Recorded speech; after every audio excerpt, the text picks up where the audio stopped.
அங்க போய் பார்த்தோம்னா யோசேப்பு தான் பெரிய ஆளு நினைச்சோன்ன இவங்களால ஏத்துக்கவே முடியல. இப்ப சாதாரண ஒரு மனுஷன் நீங்களும் நானா என்ன பண்ணிருப்பேன், இவனை ஒரு 10 அடி மட்டும் அடிச்சுட்டு, ஏன்னா நம்மளை கொல்லவே பார்த்தான், நம்மளைய கொல்லவே பார்த்தானுங்க. இவனை ஒரு 10 அடியாவது அடிச்சுட்டு அதுக்கப்புறம் கூட மன்னிக்கலாம் அப்படின்னு சொல்லி 10 அடிக்காத அடிக்கணும்னு தோணும்.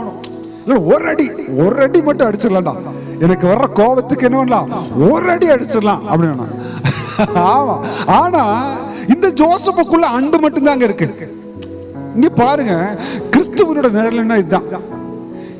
கொலையே பண்ண வந்தாலும் என்னை கொலை பண்ண, உண்மையாவே கொலை பண்றதானே பார்த்தாங்க, குழிக்குள்ள கண்டிப்பா சாவன்னு நினைச்சுதானே போட்டாங்க. கொலை பண்ணதுக்கு பார்த்ததுனால கொலை பண்ணவங்க மேல அவன் நேசிக்கிறான். இதுதான் கிறிஸ்து உங்களை காட்டுது. என்னதான் ஆண்டவருக்கு எதிராக பண்ணாலும், என்னதான் நீங்க தவறுகள் பண்ணியிருந்தாலும், உங்களை நேசிக்க மட்டும், உங்க மேல அன்பாக மட்டும்தான் அவருக்கு இருக்கு தெரியும்.